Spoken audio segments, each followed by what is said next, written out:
Hello, hello. Hi, Sabrina. We're back for another incredible episode and an incredible conversation with someone I'm so excited to tell you about. And I just have to say, I want to give our audience a kind of a glimpse behind the scenes. The way that we've been doing all of this production, you guys, is that generally I lead kind of the pre-production research and I prep the interview guide, so I learn about the guests.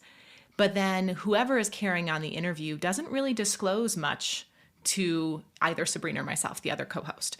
And so we go into these recordings, these intro recordings, so curious and truly kind of blind to how the episode went. And this one is one I'm particularly excited about because the research was fascinating. And the conversation could have gone a million different directions. So tell us everything. Right. This is as much a surprise for you as it is for our guests. So yeah, I got to sit down with the incredible Soraya Chemaly, who is an award-winning author, activist, and one of the big kind of themes that we talk about is her book, Rage Becomes Her, The Power of Women's Anger. Yes. Which was recognized as a best book of 2018 by the Washington Post, Fast Company, Cycle. It was just very well received.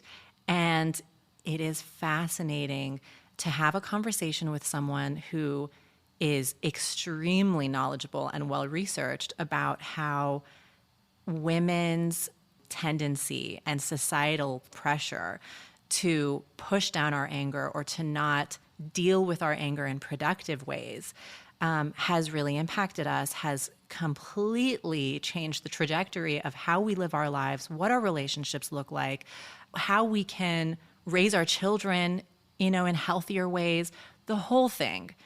We talk about some of the personal stories that led her into this work. We talk a lot about the societal implications. We talk about the familial implications. We even talk about the health implications of what happens when women swallow their anger for decades. It's interesting because it's something that I honestly hadn't thought that much about, the gendering of anger in our society. I mean, I think, we've all heard the criticism of being an angry feminist and the fact that that's been used against the feminist movement. But I hadn't really dug deeper or understood how gender is or how anger is gendered from an incredibly young age. Yeah. And then to think of the ripple effects, like you just said, all the way down to physical health is fascinating. Yeah, it was really interesting to hear about that and how we all play into it. Like even you and I, we are having these incredible conversations with women and men around the world about gender issues.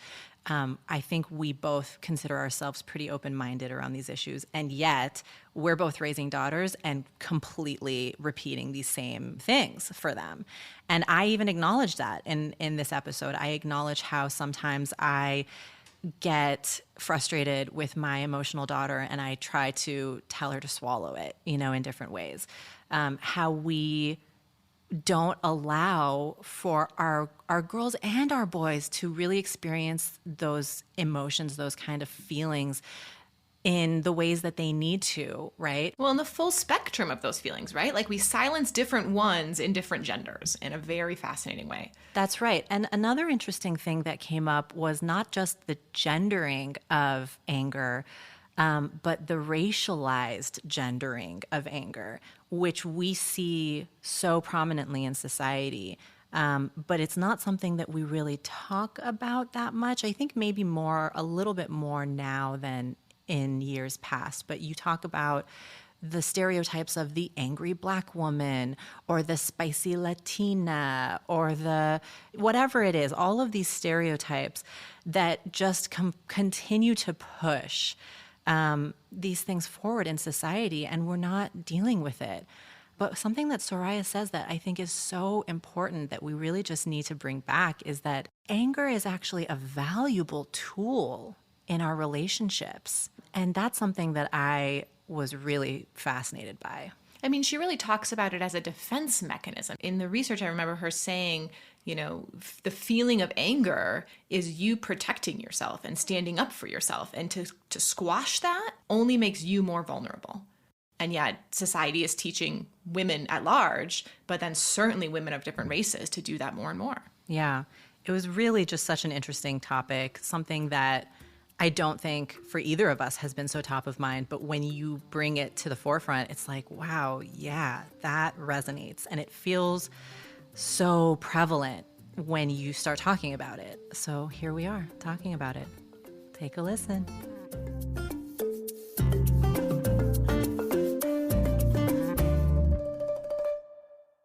Hi, Soraya. Thank you so much for joining me from the Bahamas today. Thank you for having me, Sabrina.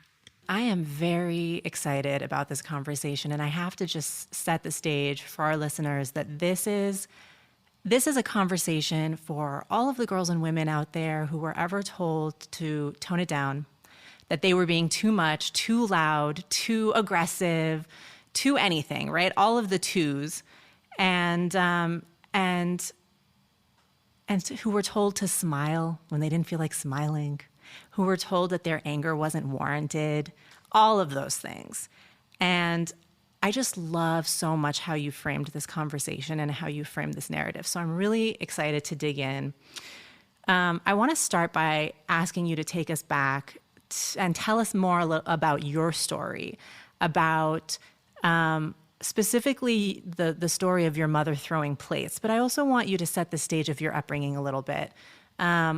Where did you grow up? What was your family situation like? Tell us a little bit about that, and then tell us the story of your mother throwing the plates. Sure. I think that my family situation is a lot like a lot of women I know who tend to be they tend to grow up to be liberal and progressive, but with quite a traditional family background. And in my case, a very conservative father. And so I grew up Catholic Arab family, which also makes a difference. I think people think, well, Arab must be especially patriarchal. And I don't actually find that to be the case. We all live in patriarchal societies, right? So whether you are an evangelical Christian or Muslim or particular variation of Judaism, you end up having these horizontal realities, right? You can have liberals in all of those kinds of religions or conservatives and extremists. But I say all of that because I think that an important part of all of these religions and of traditional and conservative societies is gender norms and gender stereotypes as dualistic, as binary, as oppositional. There are roles for men and women, and they're carefully prescribed. And we learn about how to be in those ways as children, being socialized in families and schools. I want to interrupt you for a second just to highlight the word oppositional, which I think is really important, that the gender binary is often taught to us as being oppositional.